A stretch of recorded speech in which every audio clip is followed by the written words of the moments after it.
Petit Jornal. Inteligência e irreverência em doses diárias.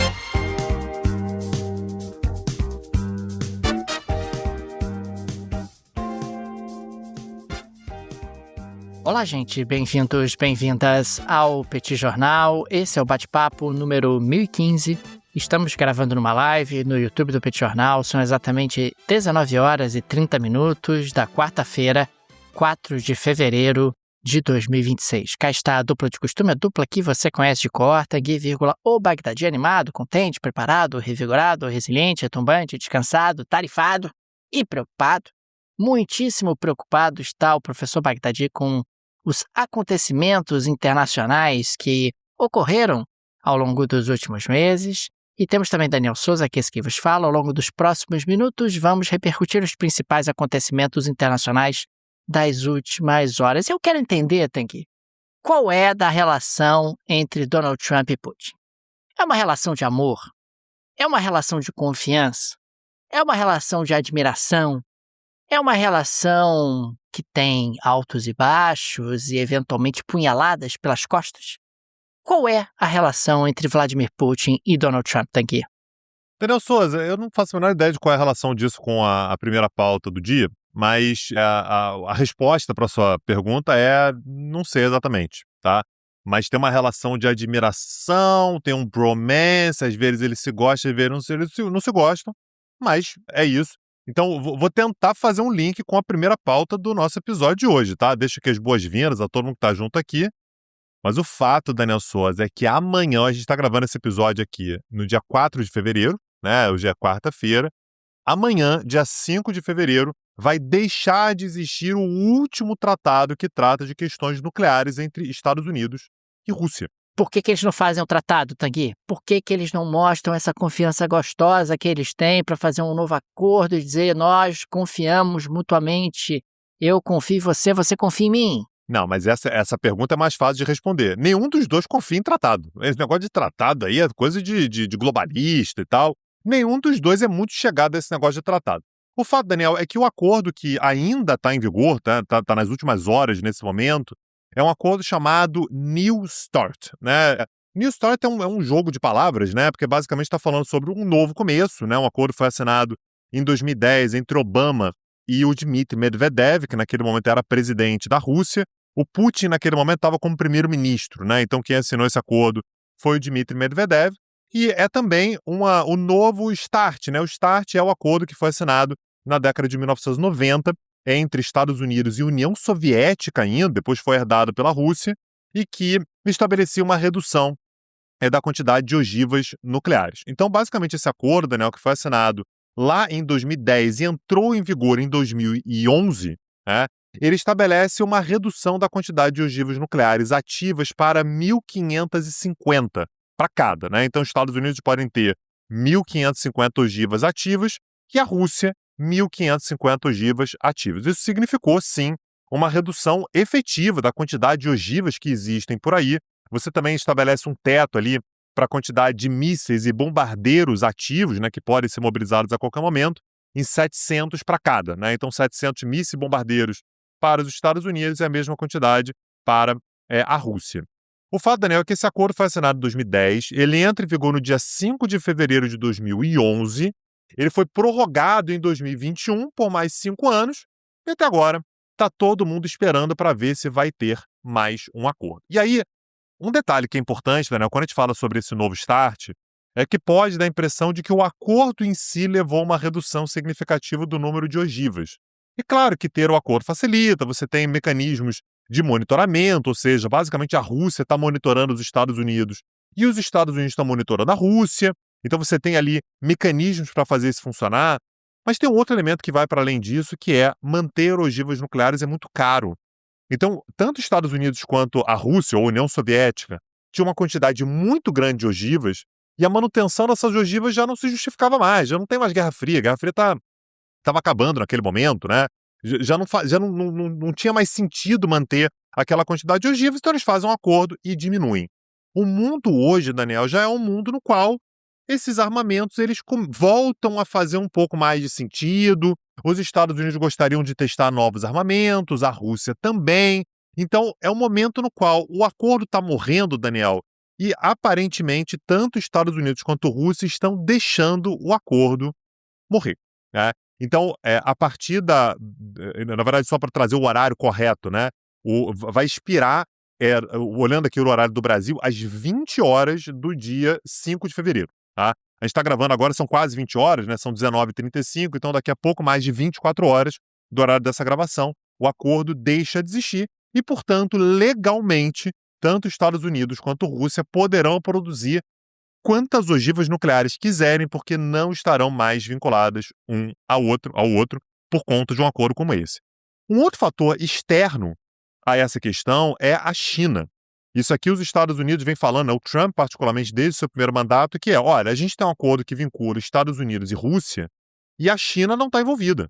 Claro, a China não era uma grande potência militar, ela tem ogivas nucleares desde a década de 60, é verdade, mas não era uma grande potência militar, só que ela vem aumentando o seu arsenal nuclear, e o que os Estados Unidos dizem não faz sentido a gente ter um acordo que envolve Estados Unidos e Rússia, e a China não está também. A China também tem que estar presente em qualquer acordo daqui para frente. Ou seja, Daniel, os dois, tanto os Estados Unidos quanto a Rússia, aparentemente concordaram em deixar o negócio morrer, e, portanto, a partir de amanhã, dia 5 de fevereiro, não teremos mais um acordo abrangente que trate do tamanho dos arsenais nucleares, porque o New START, lá do ano de 2010, que entrou em vigor em 2011, deixará formalmente de existir, Daniel. Tanguy, avançando para a próxima pauta, eu quero registrar que Estados Unidos e União Europeia entram numa fase de distensão.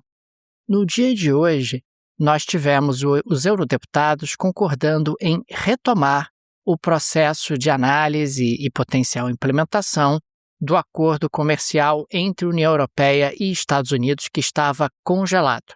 O congelamento, a gente acompanhou aqui no Petit Jornal, aconteceu há algumas semanas em função do presidente Donald Trump ameaçar a Groenlândia. Como Trump recuou das ameaças em relação à Groenlândia e também das ameaças tarifárias, os eurodeputados se sentiram um pouco mais confortáveis em retomar esse tipo de discussão. A Comissão de Comércio do Parlamento Europeu deve votar o acordo em 24 de fevereiro e a votação em plenário, no plenário do Parlamento Europeu, é esperada para o mês de março. Lembrando que esse acordo, que foi celebrado no ano passado, estabelece tarifas de 15% sobre as exportações da União Europeia para os Estados Unidos, o que é muita tarifa, e foi um acordo desenhado entre Donald Trump e Ursula von der Leyen, que é a presidente da Comissão Europeia. Você tem algumas divisões dentro do parlamento, você tem aqueles que defendem uma cláusula de suspensão automática do acordo caso os Estados Unidos voltem a ameaçar a Groenlândia. Você tem também aqueles que querem uma retomada rápida, a retomada mais rápida possível por conta da necessidade de oferecer estabilidade econômica e fortalecimento da travessia transatlântica. Vamos ver o que acontece, mas de qualquer maneira, me parece que algum tipo de salvaguarda para a suspensão desse acordo em caso de novas ameaças pode avançar dentro do Parlamento Europeu. E um outro sinal da distensão entre Estados Unidos e União Europeia é uma continuação de uma pauta de ontem. Ontem eu havia destacado que os europeus haviam anunciado a intenção de celebrar uma parceria em minerais críticos e terras raras, e no dia de hoje os Estados Unidos sinalizaram que sim, que tem todo interesse nessa parceria, e mais, destacaram que vão trazer para essa parceria o Japão, e eu vou falar sobre o Japão um pouquinho na sequência. É claro que essa parceria tem por finalidade reforçar a resiliência das cadeias de suprimentos de minerais críticos, atualmente dominadas pela China. A iniciativa é vista como um primeiro passo dentro de uma parceria super importante entre a União Europeia e os Estados Unidos, aumentando a segurança dessa cadeia que é absolutamente fundamental. A ideia é que haja um mapeamento conjunto de oportunidades para mineração, refino, processamento, reciclagem de terras raras e minerais críticos e que com isso você consiga aí contornar a China e criar uma rede alternativa aos chineses. O Japão, ele integraria aí a coordenação trilateral de forma mais ampla. O Japão já possui um acordo específico com os Estados Unidos desde outubro de 2025 nessa área. Consequentemente, os japoneses seriam trazidos pelos americanos para essa cooperação, o que seria algo interessante para todo mundo, para os japoneses, para os europeus e para os americanos. Lembrando que nessa semana, inclusive, os japoneses anunciaram que conseguiram coletar lama a 6.000 metros de profundidade no Oceano Pacífico, ali nas águas territoriais do Japão, consequentemente, você tem ali o início de uma exploração no oceano de terras raras e, consequentemente, uma nova fronteira de oportunidades e de desenvolvimento. De qualquer maneira, a gente está falando aí de uma temática que interessa aos europeus, que interessa aos americanos, e mais um sinal de que, olha, depois de semanas muito tensas, a relação entre a Europa e Estados Unidos volta a ter ali alguns pontos de contato, alguns pontos de aproximação. Daniel Souza, tudo isso mexe muito com a economia, né? E se mexe com a economia, acaba mexendo bastante também com a nossa economia, né? Com o nosso bolso. E é por isso que, num momento de tanta incerteza, né? De tantas mudanças, de tantas instabilidades, é muito importante você conseguir fazer boas escolhas, né? Na sua vida pessoal, nas suas finanças. A gente recomenda sempre, Daniel, alguém que você tenha do seu lado, algum bom gestor, alguém que saiba o que está fazendo, que acompanhe o que está acontecendo no mundo e que tenha boas possibilidades para te oferecer de acordo com os seus objetivos. É por isso que a gente recomenda os nossos parceiros da Rio Claro Investimentos, uma gestora completa, né, Daniel? Capaz de olhar para tudo que você precisa para pensar na sua independência financeira daqui a alguns anos, para garantir que lá na frente você tenha tranquilidade, você tenha uma aposentadoria tranquila e uma independência financeira. Tanguy, é super importante você ter alguém cuidando do seu patrimônio. A Rio Claro Investimentos, ela é uma gestora de patrimônio, ela não vai vender para você ativos financeiros e receber corretagem por isso, ela não vai ficar ali de forma alguma tentando empurrar produtos. Não é esse o trabalho da Rio Claro Investimentos. O trabalho da Rio Claro Investimentos é te auxiliar na gestão do seu patrimônio.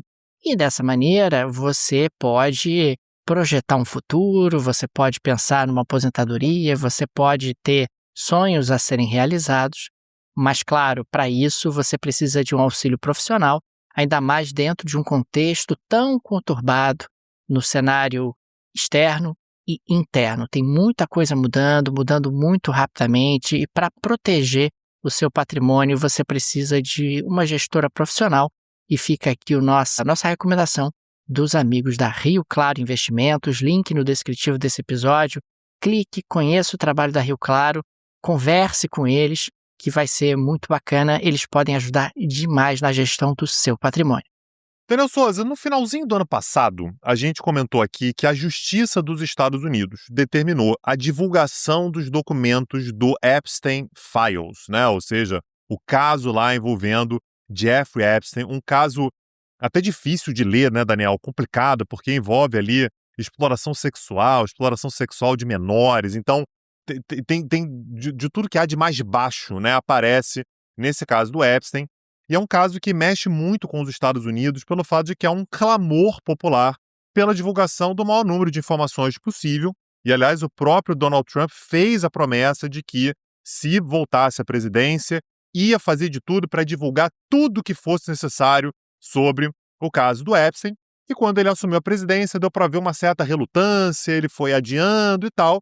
E, finalmente, no finalzinho do ano passado, a Justiça dos Estados Unidos determinou que tem que haver a liberação de uma quantidade maior de informações para que as pessoas possam avaliar por conta própria o que aconteceu.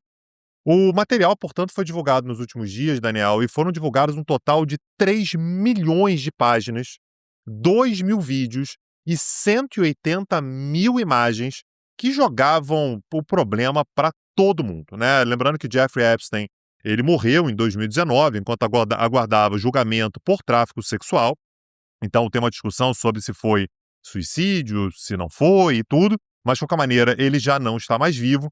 E nos documentos que foram divulgados recentemente, Daniel, há mais de mil menções a Donald Trump. Nem todas essas menções elas fazem alusão a crimes ou possíveis crimes, Mas você tem uma série de documentos que foram divulgados nas últimas semanas e que mencionam uma denúncia na qual Donald Trump teria abusado de uma adolescente de 13 ou 14 anos. Isso faz mais de 30 anos, aconteceu em Nova Jersey.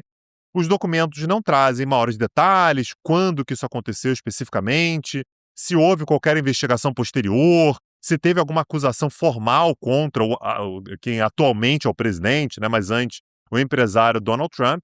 Mas, de qualquer maneira, isso claramente incomoda muito Donald Trump. Eu acho que talvez aqui do Brasil a gente não tenha muita noção do tamanho da importância que vem sendo dado a isso no debate público nos Estados Unidos.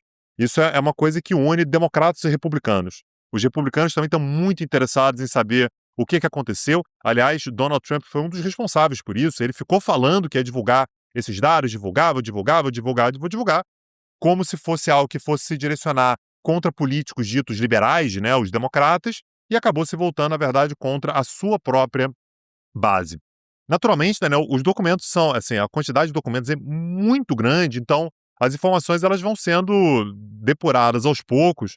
Agora, pega pessoas passando por Bill Clinton, né? Bill Clinton está lá cheio de menções a ele, o que traz, portanto, uma série de embaraços para os democratas, mas fala também, por exemplo, de Elon Musk, né? O Musk disse, num determinado momento, Daniel, que teria se negado a se encontrar com o Epstein. Não vou me encontrar com você, em hipótese alguma. Teria recusado um convite para ir até a ilha de Jeffrey Epstein. Os documentos mostram que não é bem assim, viu? Os documentos mostram que, na verdade, Elon Musk estava animadíssimo para ir numa dessas festas, né, na ilha lá do Epstein, nas Ilhas Virgens Americanas, e que acabou não acontecendo. O outro que aparece com frequência também é Bill Gates. Você tem os arquivos, Daniel, eles trazem ali rascunhos de mensagens que foram escritos em 2013, que estavam lá no e-mail do Epstein. Ou seja, o Epstein, por algum motivo que a gente não sabe qual, escreveu rascunho e não enviou.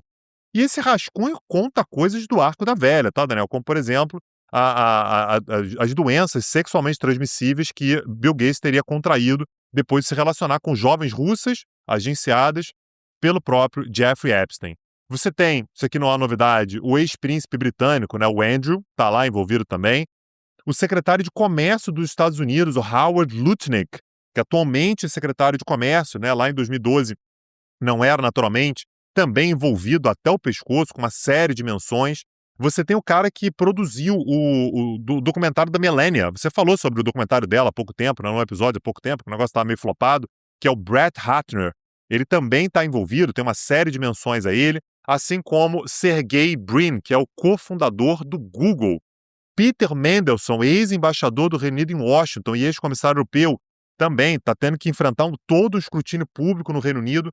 Ou seja, Daniel, os arquivos do Epstein eles são uma bomba quando você fala sobre a reputação de muita gente, e Donald Trump está doido para virar a página. Então a frase dele de hoje foi: eu acho que beleza, já divulgou aí, vamos falar sobre outras coisas. Donald Trump de repente ficou preocupado com educação e saúde, Daniel. Vamos falar sobre educação, vamos falar sobre saúde. Isso aí já foi, coisa do passado e tal. A expectativa dele era que fosse lançado tanto documento que de repente a coisa fosse morrer também, porque é muita informação e tudo, mas aparentemente não é o que está acontecendo com o caso Epstein, um caso que vai abalar muita gente e os documentos não foram todos divulgados ainda, deve ter muito mais coisa para sair ainda. E é importante registrar, Tanguy, que Hillary Clinton e Bill Clinton foram intimados a depor no Congresso dos Estados Unidos a respeito do caso Epstein. Num primeiro momento, Donald Trump está sinalizando muito apoio a essa intimação e ao depoimento dos dois. Mas me parece que abre um precedente um pouco perigoso. Afinal, se Bill Clinton pode ir ao Congresso dos Estados Unidos prestar esclarecimentos, por que não Donald Trump? Né? Num outro momento, também não pode vir a ser intimado a oferecer esclarecimentos semelhantes. É importante sempre registrar que os democratas olham para o Clinton e pensam, pode queimar o Clinton, não dou a mínima, afinal, o Clinton já é bastante queimado numa base mais jovem do Partido Democrata e, consequentemente, não é alguém que eles consideram que pode trazer repercussões mais amplas para o partido. De qualquer forma, você está falando aí de algo que não vai parar, essa história é gigantesca, os documentos continuam saindo E você está falando de uma rede de exploração sexual que foi construída pelo Epstein para, através dessa rede de exploração sexual, conseguir tráfico de influência, exercer tráfico de influência, ter acesso a pessoas e conseguir favores dessas pessoas. Então, aqui, avançando para a próxima pauta, eu quero registrar que a União Europeia fechou um empréstimo de 90 bilhões de euros para a Ucrânia no biênio 2026-2027. A ideia é evitar uma queda abrupta da ajuda externa e garantir a continuidade financeira e militar da Ucrânia no seu enfrentamento à Rússia.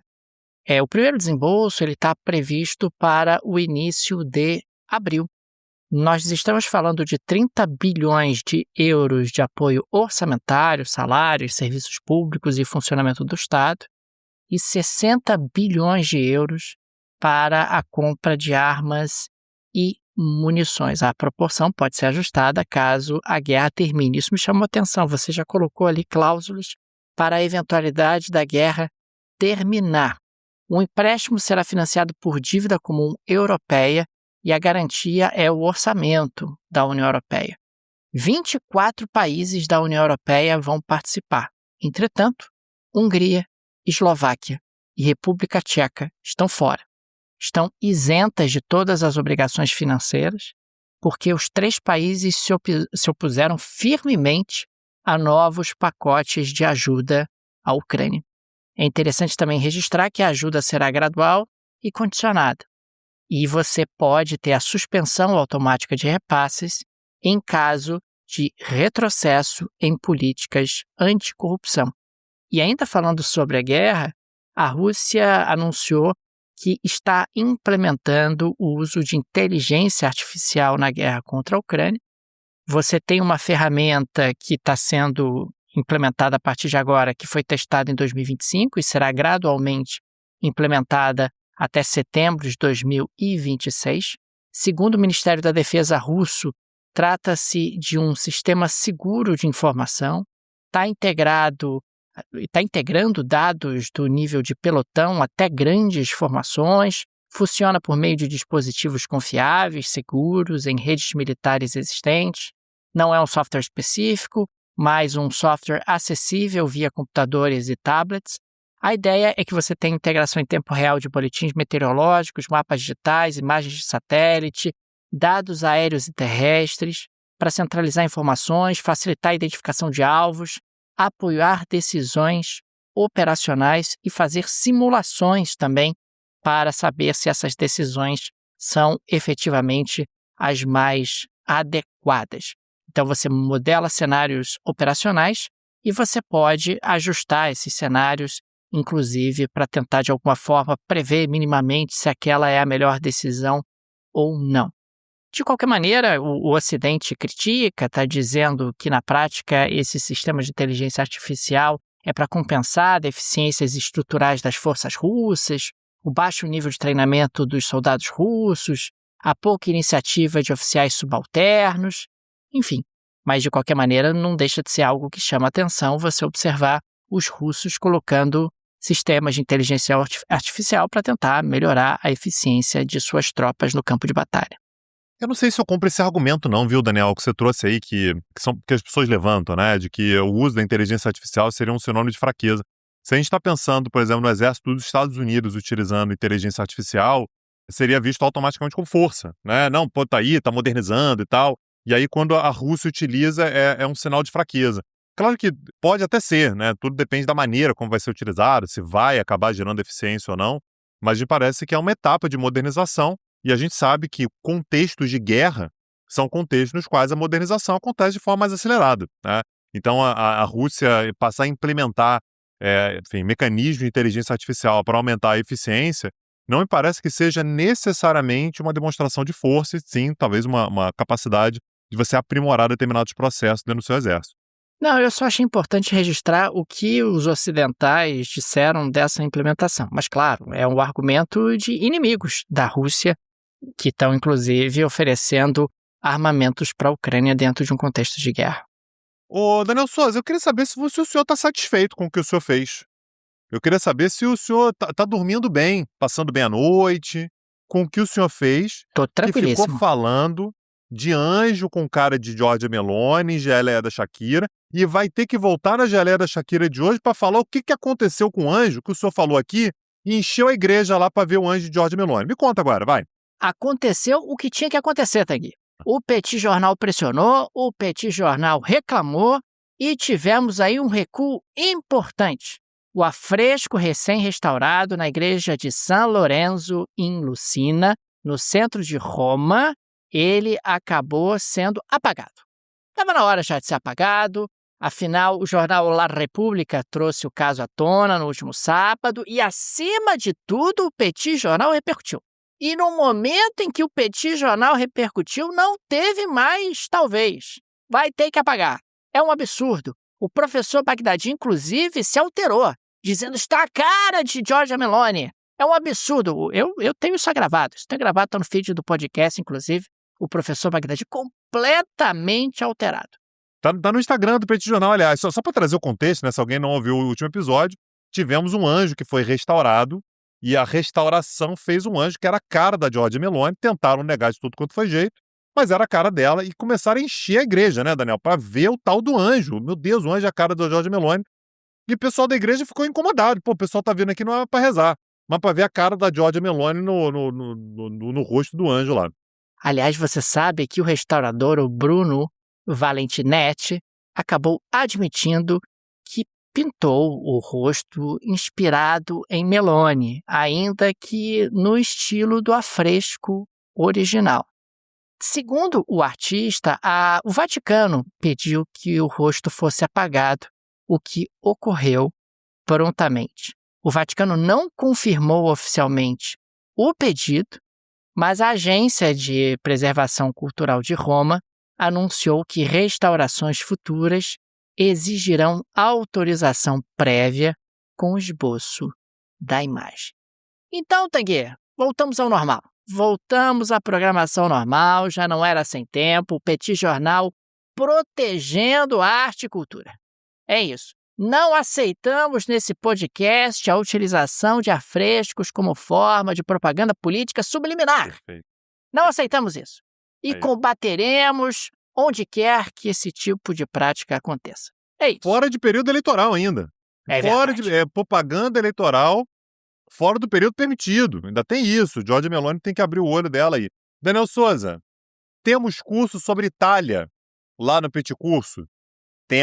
Tem curso sobre Itália lá no Petit Curso. Quer saber como é que funciona aquilo lá? O que está acontecendo que a Itália, de repente, ficou estável? Né? Tá lá também. Você quer saber mais sobre Giorgia Meloni? Quer saber mais sobre a situação da Europa de uma forma geral? Quer saber mais sobre a Rússia, sobre a China, sobre os Estados Unidos, sobre a Argentina, sobre a Turquia, sobre a Alemanha especificamente? Tem tudo lá, petcursos.com.br. E, aliás, a gente está tendo um curso agora que está falando sobre inteligência artificial. Todas as consequências políticas, econômicas. Aliás, tivemos uma super aula ontem, vou deixar aqui o elogio público ao professor Daniel Souza pela preparação da aula de ontem. Excelente aula sobre soberania digital, sobre a maneira pela qual os estados lidam com os dados. Então, muito esclarecedora. Acesse lá, petcursos.com.br para ter acesso tanto às aulas gravadas quanto às aulas ao vivo que acontecem toda terça-feira às 19 horas. Fica aqui também o nosso agradecimento aos apoiadores e apoiadoras do Petit Jornal, vocês que ajudam a manter o nosso projeto de pé. Fica o nosso carinho, nosso abraço, nosso muito obrigado a cada um de vocês. O Petit é uma mídia pequena, não tem o suporte de um conglomerado de mídia ou de uma produtora, é um trabalho bastante artesanal e por isso a ajuda de nossos apoiadores é fundamental.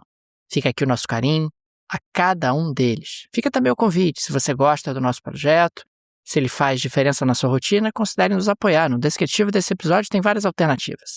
Tem a chave Pix, é uma forma prática, instantânea de apoiar o Petit Jornal, dá inclusive para ativar o Pix recorrente. A chave está no descritivo desse episódio. Tem também o link do Apoia-se, do Patreon. Se você viu no exterior, o Patreon acaba sendo muito legal. Tenho certeza que uma dessas alternativas será confortável para você.